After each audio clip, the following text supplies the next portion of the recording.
Here's what I have to ask both of you, because this is a feminist parable, right? It's a fun film. It has great moments of lightness and humor, but its core is, its core is letting women be who we want to be. This notion of unwanted touch is something we've all been through, right? Whether it's in our families, whether it's in public spaces, whether it's school, it's colleges. It led to the Me Too movement. The Me Too movement is today at an inflection point in your industry. I want to ask both of you how you're looking at what's happened with the Anurag Kashyap case triggering a wider debate, with it getting politicized. Is this movement still salvageable? Is its core still salvageable? I'll start with you, Alankrita.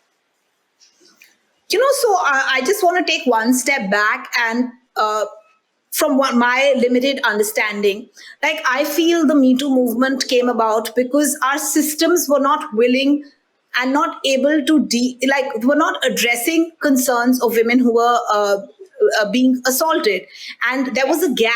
There was no legal kind of recourse, and I do feel that initially when I think the Me Too movement has been largely successful in America, but I think in India patriarchy is really sort of deep rooted, and therefore I think it had very limited kind of like an effect over here. But I do feel that particularly in what has just come up, I honestly haven't been able to follow like too much. I've just seen like little bits and pieces of what's happening. I just feel that, of course, if there is some sense of, somebody has been assaulted or whatever has been harassed, there should be an investigation. At the same time, I feel that it's important that, it doesn't become a tool to stifle political dissent.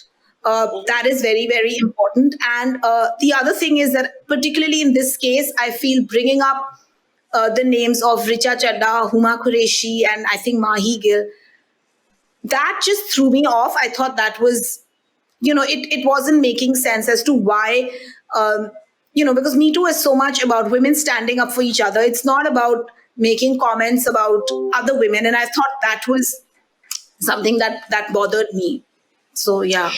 Yeah, Konkona, let me ask you just for the little question of my own. At the heart of the Me Too movement was women believing women. At the heart of your movie is women's friendship, women's bonding, right? But somewhere what happens is that when we generalize this, when we embrace this as our truth, as so many of us have, and then suddenly there comes a moment when you will be mocked. So you said you believe women. So if you believe all women, why aren't you believing this woman if you're not, right? So that's, I think, the dilemma for feminists that the Anurag Kashyap Payal Ghosh episode has thrown up. How do you see it? I understand what you're asking. I have to say I haven't seen the video about the Richa Chadha Huma Mahi thing, but I do know a little bit about it.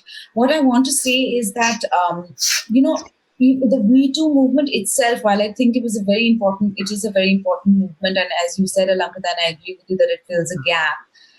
It's very wide in its range. You know what I mean? Like there are crimes and assaults, and there are misdemeanors and creepy behavior, so that itself is very wide, and itself is very difficult to kind of find one answer to all cases. Of course, it's very important that we believe women, because by and large, historically, we have seen that we don't, and very often it's very powerful men against against not powerful women. My only worry in this situation is that it should never be used as a tool to stifle voices of those who are in political opposition to the mainstream narrative. That should not be a tool to silence dissent. And if it's not, that's wonderful. Of course, we should believe women. Of course, there should be an investigation. And, in many cases, I think people have approached their lawyers and they're looking into it. And I'm hardly an expert. I do want to believe women. I just hope that this is not the case.